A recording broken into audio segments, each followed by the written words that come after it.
Hello, everyone. We're so very pleased that you joined us. I'm Sharon, Tiknis, Executive Vice President with the Alford Group. I know many of you are familiar with our firm, but for those of you who are not, the Alford Group is a national full-service consulting firm specializing in the nonprofit and social sectors. We offer services in fundraising, strategic planning, corporate partnership strategy, data analytics, and much, much more. Our goal is to provide guidance, tools, and structures that empower organizations like yours to have your greatest impact. On behalf of the entire team here, welcome to the third webinar in our 2018 Fall Webinar Series. This series began last month and has covered a variety of topics on philanthropy. All of the webinars are free and are posted on our website. I'll speak more about that at the end of today's presentation. Today's webinar is entitled, right there, Getting the Most from Your Upcoming Anniversary. And joining me today is my colleague, Mary Kaufman-Cranny, a terrific Vice President here at the Alford Group, as well as our awesome Business Development Manager, Lucinda Bakura, whose voice you've heard before we just began. Mary, Lucinda, and I are so pleased to be joined by David Koehler and Brennan Nardi from the Madison Community Foundation, an organization the Alford Group is pleased to have worked with. We're delighted that David and Brennan are here to tell you about their anniversary journey, which was exemplary in every way. I have a few housekeeping items before we get started. Today's webinar is approved for one CFRE credit point, and for those of you who are seeking CFRE certification and recertification, please be sure to utilize this time. The webinar is being recorded, and we will have the recording available for you after the event along with the slides. Please look for an email later today with both of these, as well as a short survey asking for your feedback. Everyone joining us is in listen-only mode for the duration of the webinar. We will have time at the end of our presentation to take questions. And of course, if you have any question at any time during the webinar, please type your question using the chat function, which you see in the Zoom control bar. We'll answer as many questions as we have possible at the time allotted at the end of our presentation. And lastly, we invite you to join us on Twitter throughout the webinar using our hashtag NPOStrength. We'll be live tweeting and invite you to join the conversation there as well.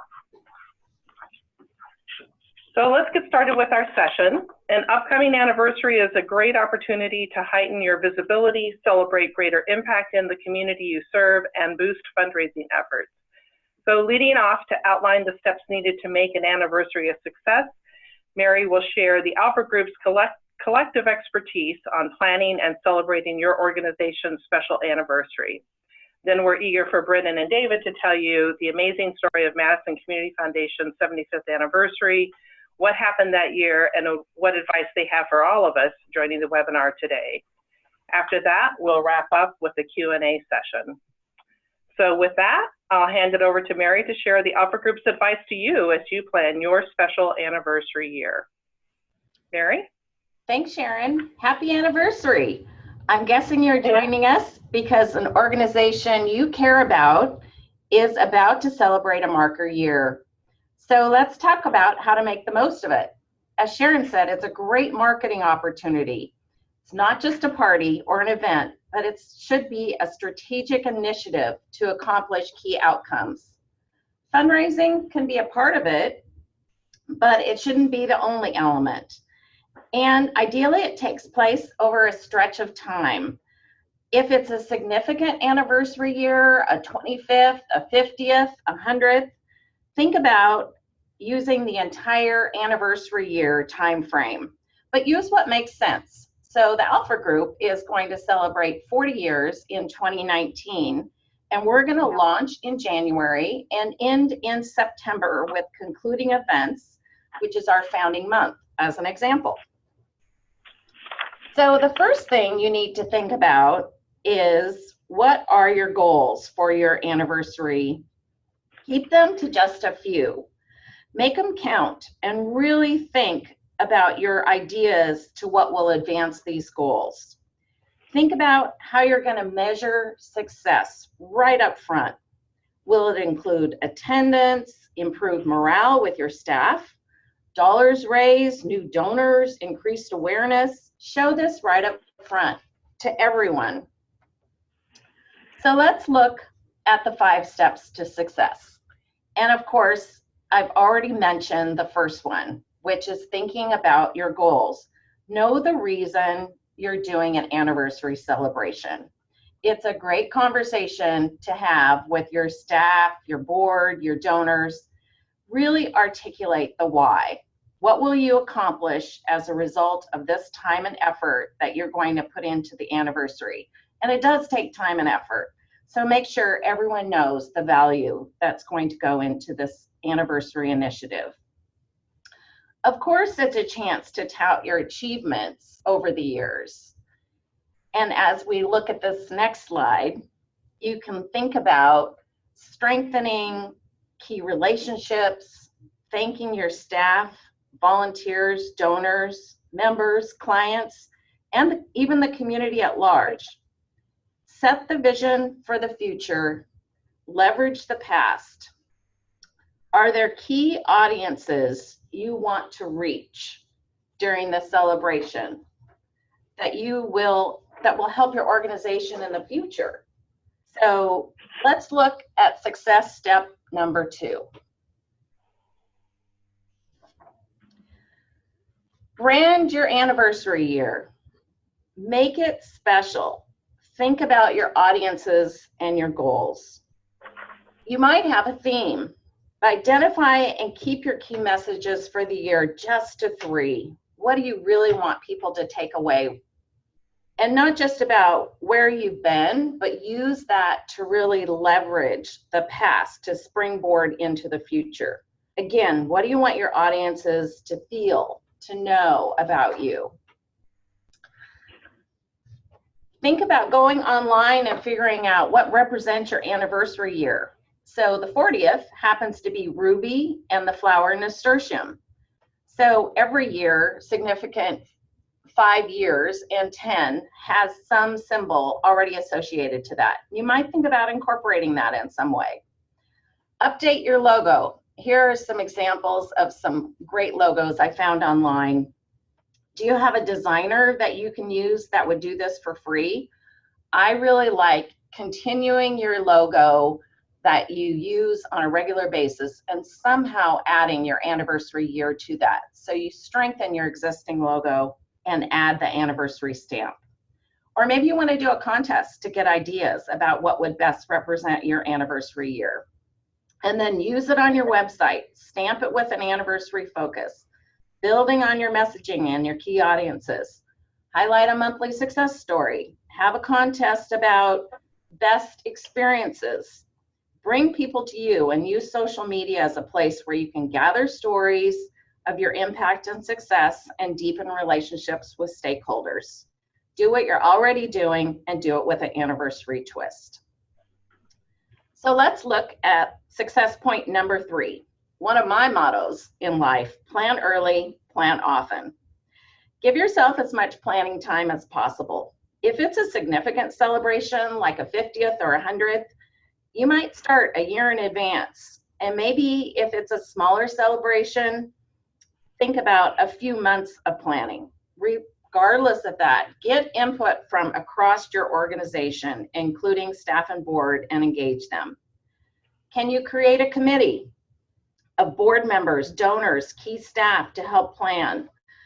When I was at the YMCA of Greater Seattle and we celebrated our 125th anniversary, we were able to secure the mayor of the city as one of our co-chairs. It's great cultivation. And also people will help with resources when they're on the committee. Do you need to update your history timeline? Maybe you can create a gathering of those involved in your organization through the years to help you fill out your history and key milestones. It's also a great social media tactic. Next, you're going to see a planning tool that you'll have access to from the Alford group to do your own planning for your anniversary. It starts, of course, with your goals and your measurements. And then next, defining your primary audiences. Who are those key people you want to reach? And be specific and be realistic. So in this sample, it's talking about donors, internal board and staff, and members of the organization. And now develop a plan to reach your audience. So what will be the key elements of your plan, such as monthly communication of key historical successes on social media, website, or at an anniversary event? Think about media. They love anniversaries. Identify key milestones or events that might draw free print or publicity. Do you have a program that you might launch, or a building that's built, or a diversity highlight?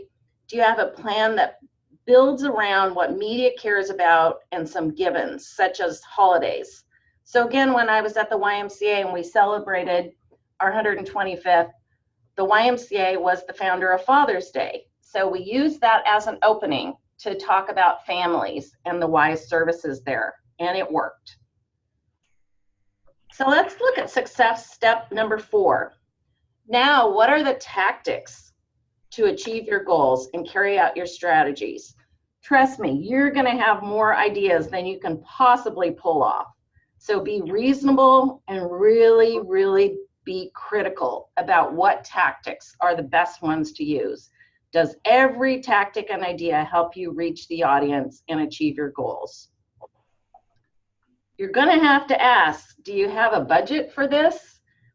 Most nonprofits won't have much, and you will need some. So think about what you're currently doing and what's currently in your budget that you can leverage, such as, do you have an annual event that you can put an anniversary twist on? Or do you have print materials that you're already putting in the budget to freshen up that you can use for anniversary? Social media, of course, and your online presence, those are easier. But budgets for public relations or marketing that you might have, can you allocate those to the anniversary for that special year?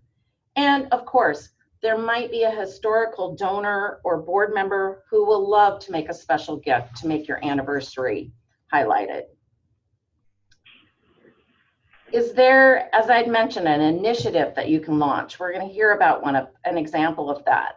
But as a commemorative year scholarship program or new program you were going to launch anyway, a time capsule, produce a book, a limited edition product. Think about what might highlight you and bring you special attention during the year. That also highlights your mission. And is there a company in your community celebrating a business anniversary the same number of years as yours? Again, at the YMCA, we partnered up with Tiffany Jewelers, who was also celebrating their anniversary, and they hosted a high-end donor event for us. Do you want to have a commemorative gift, a sincere thank you to your staff and supporters? Include your theme and incorporate your mission and plan ahead. And what about the fundraising opportunity? Well, of course, a special endowment campaign, anniversary gifts for a special initiative, or link to your monthly giving program, $50 a month for 50 years. Use your history. You can also print materials to highlight your past. I found this one when I was in Arizona a few weeks ago from Catholic Charities, and I loved it. They used this as a poster, they used it for invitations for events, and they did it in 2 languages. So it really was a great chance to educate the community on their services. And now for the final step, it's time to party, but be strategic. Develop a celebration-long calendar of key activities and back it up with a timeline to execute. Be really specific about who does what and by when, and be careful not to pile it on. Again, people are going to have lots of great ideas for what you can do, but be realistic. Give yourself lots of time to accommodate our typical nonprofit crisis work world. And resource your time. Set aside time to accomplish the plan. Get your committee back together several times early on so that as momentum builds, they can help. Plus the experience, evaluate, and help keep you focused. So there you have it, 5 steps to success. Sharon, back to you. Thank you, Mary. Really appreciate the important framework that you shared and the tools we'll be sending later to our guests on the webinar today. Now I'm pleased to tell you more about our friends from Madison Community Foundation. As I said before, a very special Alford Group client that I was honored to work with along with others from our Chicago-based team. Brennan Nardi is a communications professional, journalist, and editor. She has served as Madison Community Foundation's communications director for 3.5 years and previously held positions as editor and a columnist for Madison Magazine. Brennan has more than 20 years of experience in writing, editing, social media, marketing, and project management. While journalism is her passion, her leadership role at the Community Foundation and previous positions has created opportunities for her work in the community, serving on nonprofit boards, collaborating with local media on significant issues, and fostering connections and relationships with the business and economic development community. Brennan is a founding board member of the Clean Lakes Alliance of Dane County and holds degrees from the University of Virginia and a master's degree from the University of Wisconsin at Madison. And also David Koehler is with us and has been the Foundation's Vice President for Donor Engagement for nearly 2 years. His leadership of the donor engagement team includes working with individuals, families, and businesses to make meaningful impacts for the charitable causes and communities they love. He previously served as the Vice President for Advancement at International Crane Foundation and development roles for Madison College Foundation and the Nature Conservancy. David is a University of Wisconsin-Madison alum as well. So, Brennan, I'm turning the session over to you now. Thank you, Sharon. Welcome to this part of the webinar. Madison Community Foundation celebrated 75 years, and here is our story. So our year of giving, these pictures express the 3 ways we used our 75th anniversary to raise our visibility in the community and to reestablish MCF as a leader in the philanthropy community. It was a powerful and transformative year for everyone involved.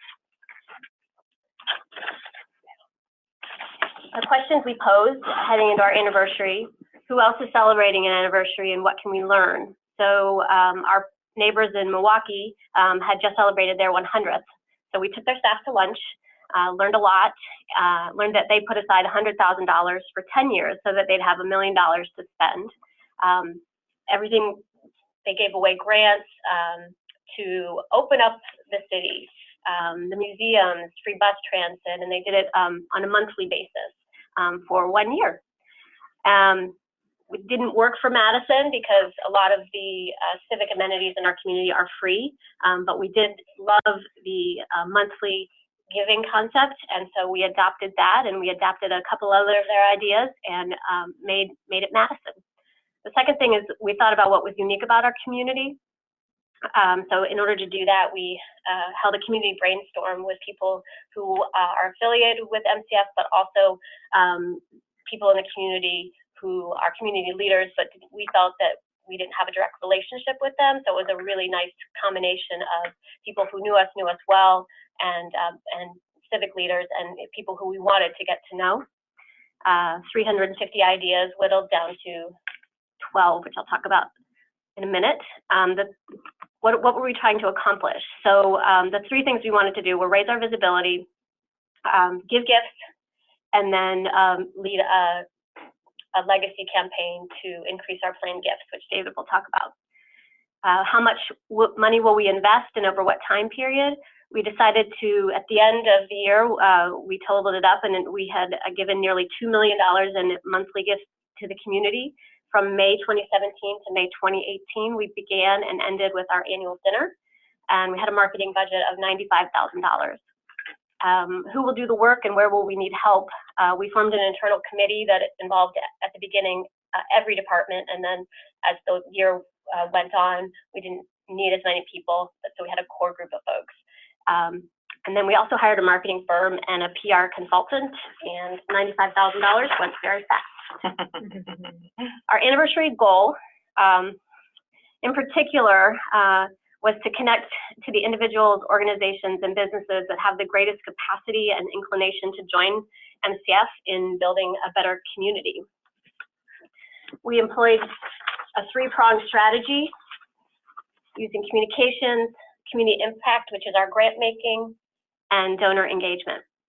And in order to execute the strategy, we focused on aligning our staff internally and conveying our key messages.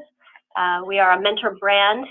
Our brand promise is permanent community good, and we are a place where our grants have impact and where donors can have an impact by supporting causes and communities they love. I'll start with the communication strategy. In 2016, based in part on a feasibility study conducted by the Alford group, MCF's board identified a lack of awareness and understanding of MCF as a primary obstacle in achieving greater success. This is a common issue for community foundations that don't have programs for the press to cover or the community to rally around. And then we looked at other community foundations like Milwaukee have also used major anniversaries to change that. Public relations and marketing began in January 2017. We created a whiteboard video. You can see some of the icons from the video describing who we are and what we do, because community foundations do a lot, and there's a lot under the hood, and it was a complex story to tell to busy newspaper reporters and editors and magazine writers. So we created a whiteboard video. We pitched it to our local CBS affiliate, and they agreed to a media sponsorship, which is really considered something unprecedented in our community. After that, we hired a PR professional to help us with our messaging strategy. Who are we talking to? What do we want to say? What do we want people to do? And out of that became our tagline for the anniversary, which was Discover the Impact. And then our marketing firm gave us a hashtag, took over our social media accounts, and launched our Instagram. And then we worked the brand like crazy. We bookended the year of giving with installations and exhibits at our hotel, the Edgewater Hotel. It's much like a Peabody in Memphis or a Jefferson in Richmond. Right now we have an airport installation running through February, which is a highlight of our 75th anniversary. So if you're in and out of the Madison airport, please check that out. We did newspaper editorials and articles and magazine articles in advance, where we were able to work with editors and writers to make that happen. And we promoted faces, the faces you see on the screen. Bob Tapright is our president, and Tom is our grant-making community impact person. They're both well-known, high-profile people in our community, and we leveraged their relationships and their profile. Speaking engagements, we did over 50, and a lot of board and staff engagement, not just to be out and about, but to capture it for communications materials on social media, annual reports, newsletters. Some more pictures of board and staff and lots of marketing. And then these are just examples of advertising, social media, newsletters, live television interviews that all resulted in the project. A community impact strategy really boiled down to this idea that we wanted to reflect the greater Madison area's unique sense of place and highlight its unique natural and cultural assets. So we launched the Year of Giving with monthly grants from May to May, and 12 major gifts. We announced them as breaking news on television with a link to madisongives.org/75. Press releases, e-blasts to our database with a legacy plan giving message at the bottom of each one. So we were aligning our strategies. Just to highlight a couple of grants. Evolution Madison was the first grant, and it was for a simple feasibility study to look at building a signature central park on the shore of one of our beautiful lakes, and it connects Frank Lloyd Wright's last design, which was our community and convention center, with his first design, which is a grand boathouse that we hope to see built.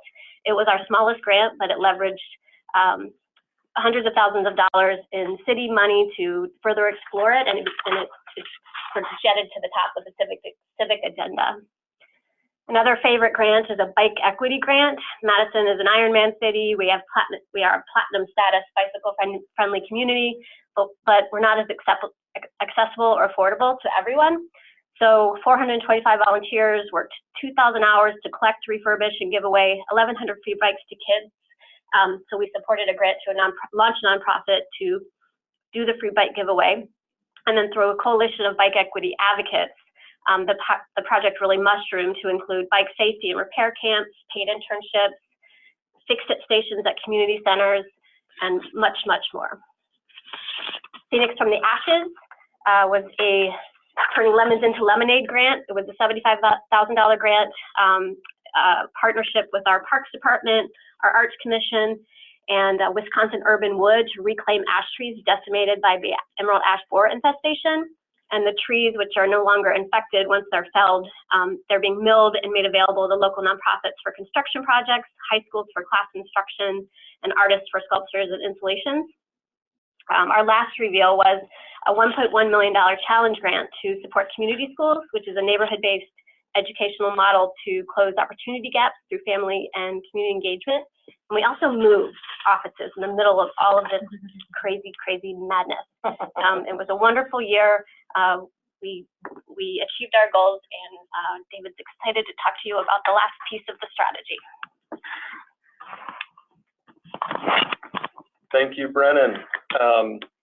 The final piece of our strategy was regarding fundraising, and we knew that celebrating our 75th anniversary was really about celebrating our donors and everything that they have made possible for our community over so many years. But it was also a time for us to look forward, to dream about what is possible in the years and decades ahead, and to engage supporters to ensure that resources were available for future generations. We wondered if this anniversary, as many organizations do, we wondered if this was our chance to advance a major asset building campaign. But our excellent feasibility study with the Alford group helped us realize that that might be premature for us. What it did reveal very clearly was a genuine opportunity for us to strengthen our focus on planned giving. And so donors told us that they loved Madison, that they wanted to make it better, that they wanted to leave a legacy for the community, and that they trusted our organization. So in addition to the year of giving that Brennan talked about, we decided to celebrate the anniversary with a significant challenge for our future, which was a campaign to welcome 75 new members to our Legacy Society. And these are people who have included a gift to Madison Community Foundation in their will or estate plan to create a permanent legacy of giving. We began working in January of 2017, building toward a more public launch of the campaign at our annual dinner that May, along with our anniversary year of giving. We gave ourselves just shy of 18 months to welcome 75 legacy members. That's one commitment per week. And to put that into perspective, we started the campaign with 102 legacy members, and we averaged 8 new members per year for the previous 5 years. So it was almost 1,000% increase. So beyond dramatically increasing our Legacy Society membership, we also wanted to use the campaign to develop a more sophisticated and structured planned giving program. So our first objective was simply to develop criteria for what it meant to be a member of our Legacy Society. And we decided that that meant, well, before we did this, things were sort of freewheeling and unstructured. And we wanted to make sure that new gifts were going to make a gift to our endowment. They were going to be a permanent asset for the Community Foundation. We're about permanence, the program was about legacy, and we know that where we add the most value as an institution is through our endowment. So we did not include pass-through gifts. The second part of this was that we wanted some form of documentation. In addition to the 102 legacy members that I mentioned we started with, we had notes that spanned decades that suggested an additional 30 people may have the Community Foundation in their estate plans, but they were really just staff notes on the subject. And we considered those verbal legacy commitments, and we decided that if we could convert those verbal commitments to documented commitments during this effort, that we would count those toward our goal. So in bringing more structure to the program, we also thought that we should pull together some collateral. We did not go overboard here, but we did not have any printed materials for this program specifically. So our first product was a statement of intent, and this was a simple device that allowed us to share information about the future, that allowed donors to share information about their future gifts. And if we never received more details from them, this let us know what type of impact they would like to make with their gift and how they would like to be acknowledged. So this one-page sheet has been a key tool for our campaign. We also created 2 simple pages describing the types of planned gifts that are available and how gifts can make a lasting impact, and then frequently asked questions. These materials are doing the job for us. They allow us to offer simple legacy packets to prospective donors. We're still in the process of creating branded collateral for the organization. But probably the most significant factor that contributed to the success of our campaign is that we enlisted a stellar team of volunteers, and this included each of MCF's past leaders. You see pictured here Carol Toussaint, Jane Coleman, and Kathleen White, along with our President Bob Sorge. The campaign also included our board chair, Diane Ballweg, and members of our donor engagement team. The leadership of this campaign dated back to the 1970s with no gaps. So over 1,100 funds, hundreds of millions in assets, and every donor relationship developed during their tenure. We were in a really fortunate position to be able to bring these people together for this effort. We put the team to work reviewing lists, identifying who would reach out to whom, and open doors on our behalf. And we created portfolios for each member, provided background information and legacy folders, and supported them as needed through the process. They immediately began reaching out to friends and fund holders, making introductions, hosting meetings, and really sharing their passion and inspiring others to join them in becoming legacy members. Some of them, the individuals they were contacting, hadn't been reached in decades. So we met every few months to share successes, to plan follow-up, to identify new names, to restock materials. We were very strategic about the lists that we put in front of these volunteers. We started with those historic verbal commitments, which we thought were probably the closest to becoming documented. And then we looked at our we looked at past leaders, we looked at fund holders and donors and friends. There was friendly competition within the group, and that really helped generate enthusiasm. Another very significant part of our success was that we secured a challenge grant. So to help inspire others to become involved, a close supporter offered a special challenge, $1,000 for our Community Impact Fund, which is our unrestricted grant-making fund, in the name of each new legacy member up to our goal of 75. And the challenge really turned out to be a real boost for the campaign. It provided a really good reason for us to reach out to prospective legacy donors. It provided a sense of urgency, and we realized really a powerful motivator for people to become involved. We were receiving calls throughout the campaign, people asking, is the match still available? So we incorporated campaign and legacy society messaging and stories into all of our communications. As Brennan pointed out, the slides that you're seeing here are canvases, digital canvases that we have at our office, where we invited legacy donors to share what they hope to accomplish through their gift, and why development was why giving is important to them. We wanted to really emphasize the importance of the impact that these planned gifts will make. Most organizations are aware that fewer than half of the planned gifts that will come to them that they're aware of. And for many organizations, it's about 25%. So certainly another outcome of this, raising awareness of planned giving opportunities and celebrating commitments and sharing stories and making tools available, is that more future gifts are out there that we are not aware of. So this is the picture right now you see is one of our new legacy donors. And I'll share with you where we ended. So we reached our goal of 75 before December of 2017. We increased our goal to 100. No sooner did we do that than the challenge grant also increased to 100. and the donor made that additional commitment. And we concluded our campaign with 101 legacy commitments. So a thrilling success for us, almost you know, a complete doubling of our legacy society.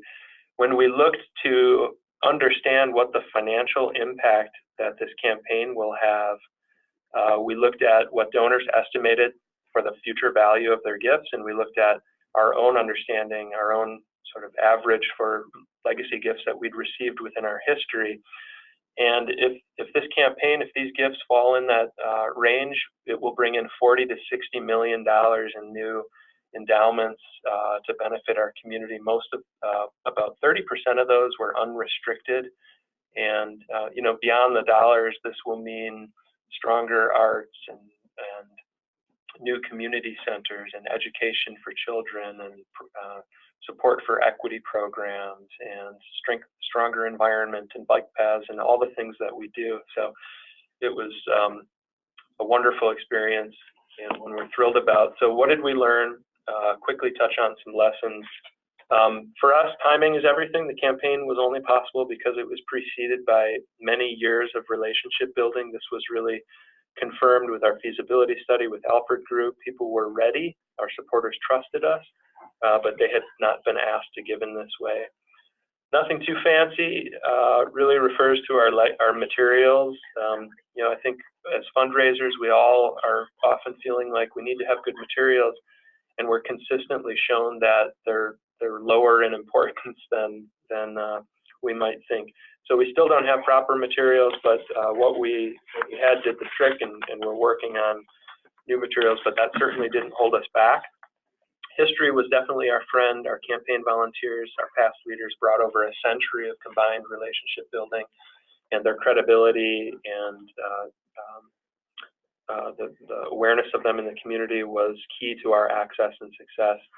And then the campaign really changed our culture and our practice. It strengthened the way that we work from many perspectives, the messaging that we use, our proactive approach to discussing legacy opportunities, our collaborations with partners and fund holders, our work with the professional advisor community who are so key to legacy commitments. And it really also impacted the work of our donor engagement committee, our internal volunteer group of the board who guides our donor engagement program. They were very inspired by this effort and now see legacy giving as one of their priority areas of effort moving forward. So, and then lastly, we've only just begun. My parents just got a warm fuzzy because I used a carpenter's quote. And, this really, these are revocable commitments, of course, and now it's up to us to continue to keep these donors engaged and to demonstrate the value of our work together. And this last photo, I don't know if you can see the sense of relief in all of these faces. It was palpable. This was after our anniversary celebration, the conclusion of our anniversary year. We had a banquet with 600 plus people, sold out.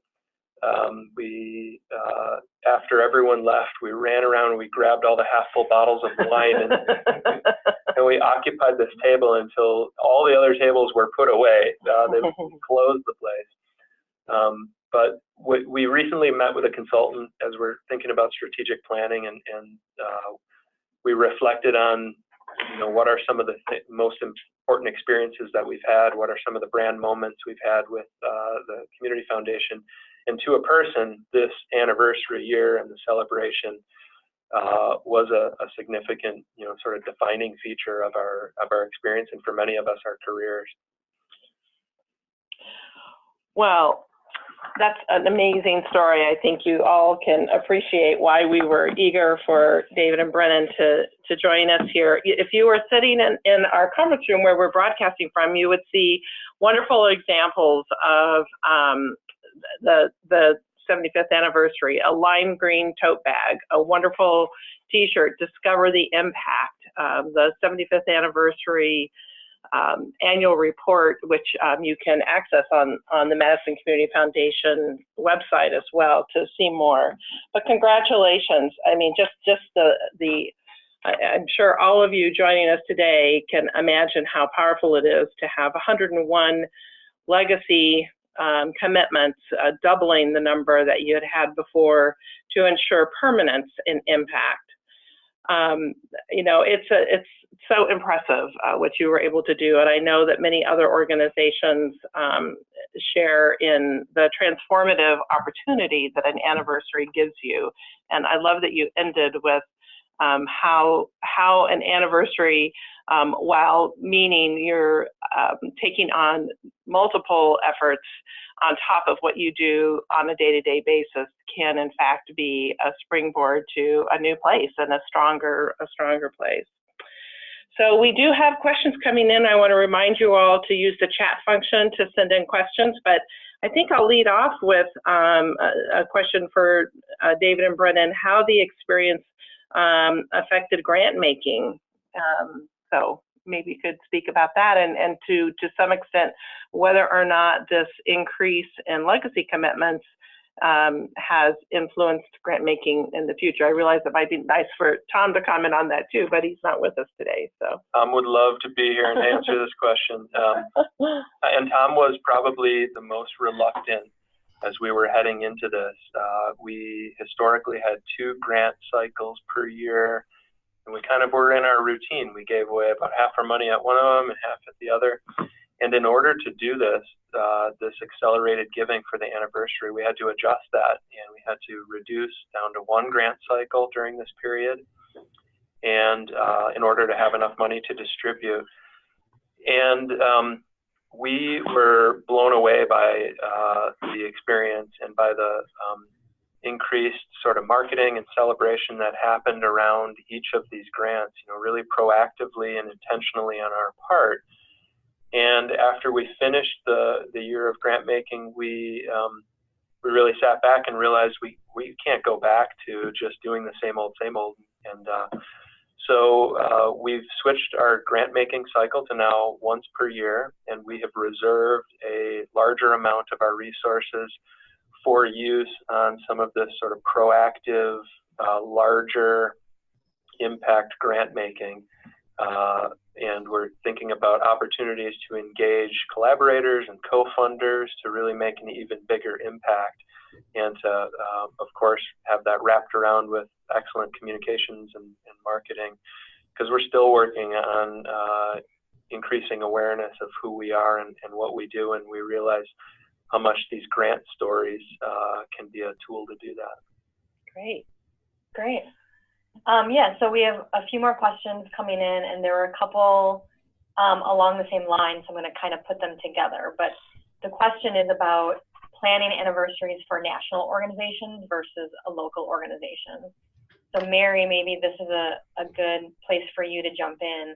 But the question is just essentially, can I have more information on what it would look like to plan an anniversary for a national organization where some of the local activities aren't feasible? And this one person in particular is right now planning to have most of the celebration online with a few signature events throughout the year. So any thoughts on planning for national organizations? Definitely. It's definitely more challenging.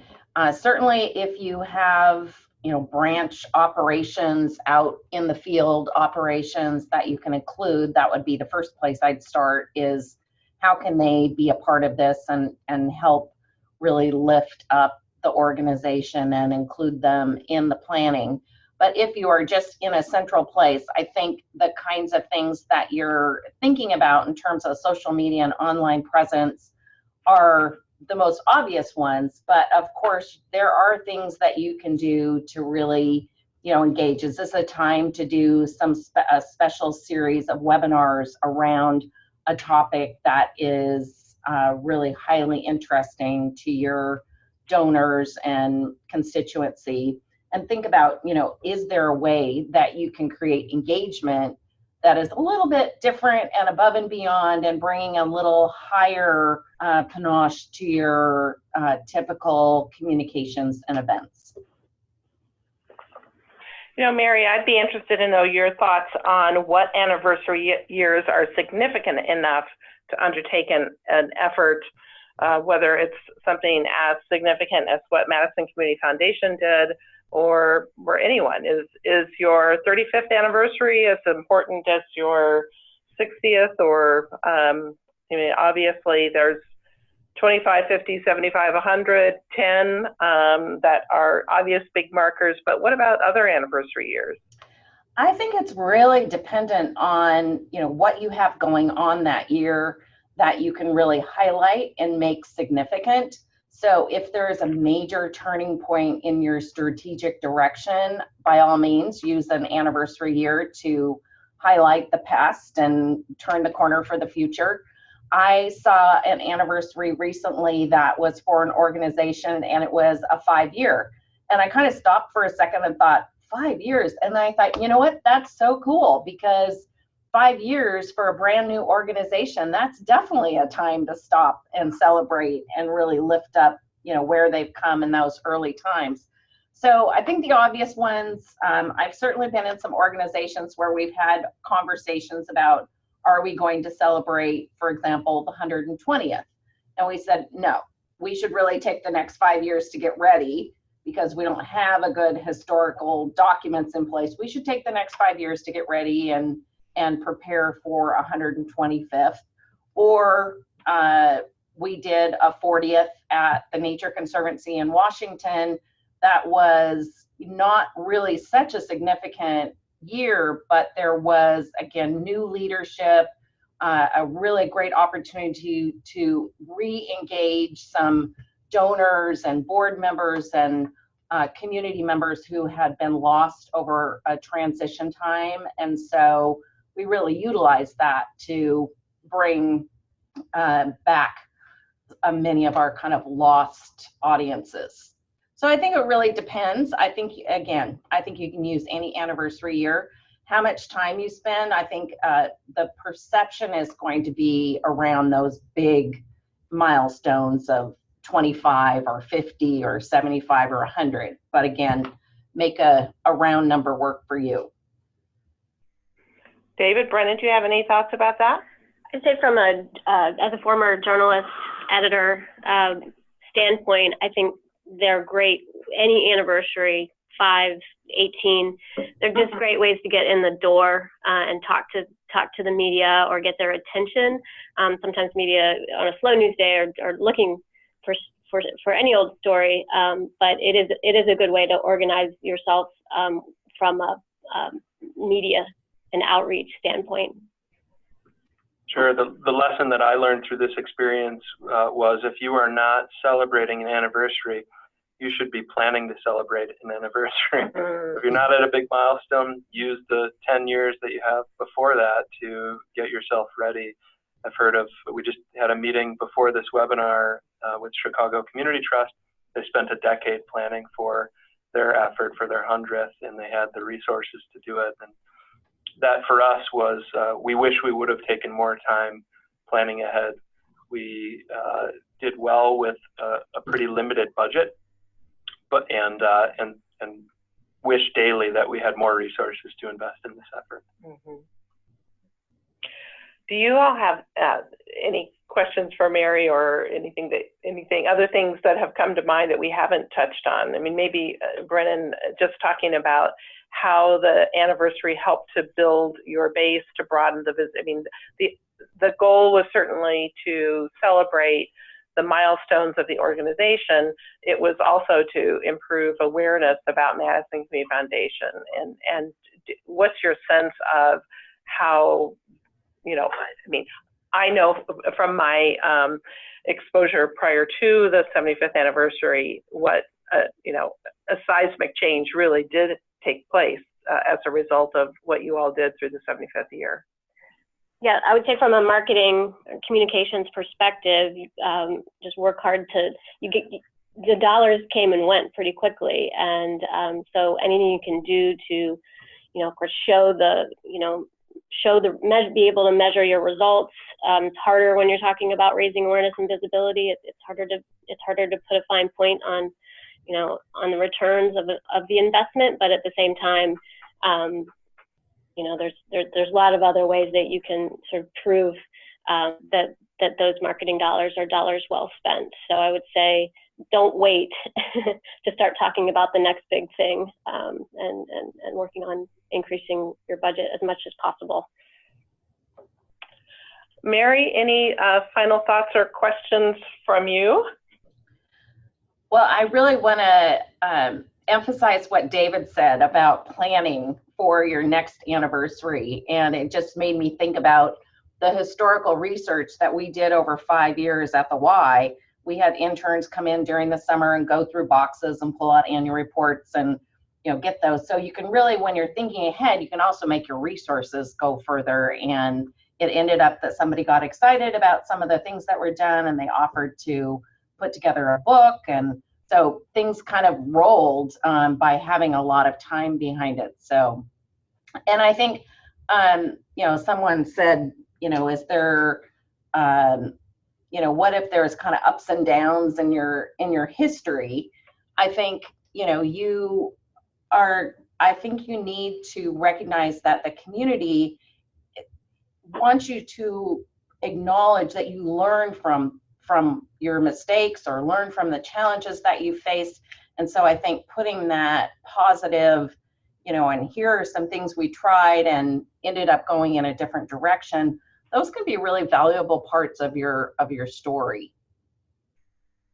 I couldn't agree more. And I think that, you know, just like no life, no organization is perfect. And it's not that we want to necessarily put a spotlight on our imperfections, but we certainly want to put a spotlight on how we grew and what inflection points there were that moved us in a direction to, and using the word that Madison Community Foundation really focused on impact, and certainly a key focus of the Alford group, you know, focus on the impact that you're making and the impact that you made as a result of what you learned, how the organization grew through difficult times, whether that was a financial change, you know,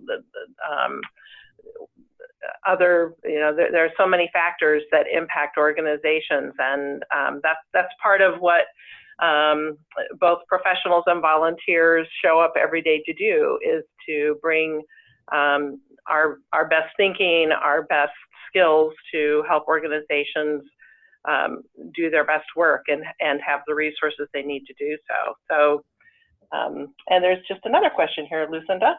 Yeah, so one just came in, and I think this is a question for Brennan and David. The question is, how did your focus on planned giving affect your annual funds campaign? Did you see a difference, and what did we had our strongest annual campaign last year, and this year we're hoping to double that. We've never used a challenge grant before with our annual campaign, and this year we had 2 anonymous donors come together to offer one. And I should qualify that by saying we don't have a really deep history of an annual campaign, but it's been growing steadily. So we did not see a decrease in our annual efforts. And the Alpha Group can certainly attest in our work with clients that whether the campaign is an endowment campaign, a planned giving campaign, or, you know, a campaign with multiple components, that typically annual giving increases, if not during the life of the campaign, certainly at the end of the life of the campaign. Sure. Because you have brought donors along to see your organization as bringing a solution to an issue or concern or benefit to the community that they want to see happen. So they're likely to continue giving at a higher level beyond their campaign pledge payments. Absolutely. And having planned giving as part of any campaign, whether it would be, happening in the background during an annual campaign or as part of a capital campaign, in my experience, it really just adds another way that people can give, and it opens up making large commitments to people who might not have the ability to make a large commitment during their lifetime. So it really creates more opportunities for people to become involved in your efforts. So I would always encourage organizations to, when you're thinking about a campaign, to think about the legacy component to that if that fits in. We had, just as a fun aside, at least 3 MCF staff members became Legacy Society members during the campaign or soon after. So we had a lot of internal success as well. That's wonderful. David, what you're saying makes so much sense. I've been a fundraising professional nearly all of my career, and it took me way too long to realize that anytime you're having a serious conversation with a donor and asking them to consider a special gift, whether that's you know, a one-time thing for something your organization's doing or a major gift to a major campaign, part of that conversation should be a continuation of, you know, as you're considering a major commitment to our organization, we ask if you might also consider making a provision through your estate plan to ensure your support in perpetuity, and just putting it out there. You know, I mean, it's so amazing to me as many times as since that light bulb went off for me, how quickly that opened the door and how quickly that translated to a written commitment of an intention to do something through their estate plan. And I really concur with what you shared as well, that it's one thing to get the commitment. It's another thing to keep that commitment through the donor's lifetime. And so paying attention to stewarding and engaging those individuals who have made those commitments is so critical. Absolutely. Well, once again, thank you, David and Brennan and Mary, and all of you for joining us today. We hope you picked up some ideas and tips that will be helpful as you celebrate what is unique, bold, and treasured about your organization. As I mentioned at the beginning, the Alford Group's fall webinar series will conclude on October 18th with a focus on preparing your donor base for year-end fundraising. The 2 exceptional presenters for this Alford Group webinar are Wendy Hatch and Mary Hackett, both vice presidents with our firm. Perhaps your organization is in the year-end push to yield a significant portion of annual giving, so it's such an important time to focus on measurement, tracking, and data analysis. This final webinar session will fill you in on how to prepare your donor base for giving, for year-end giving season, and we'll certainly focus on areas to implement, review metrics to be sure that you're on course to meet your goals, and how to course correct when things don't go as planned. All of this information and how to register is on our website at alford.com. Please keep an eye out in your email today for the recording of today's presentation, the full slide deck, including the anniversary planning tips and planning tools that Mary shared with you during her portion of the presentation. This email will also invite you to complete a very short survey to tell us how we did today, which we really want to know. If we didn't have a chance to answer your question, or if you have questions in the future, you see here our contact information, and we'd love to hear from you. Thank you, everyone, for joining us. We hope to see you on the next webinar. This concludes today's session. We will now disconnect. Have a great day.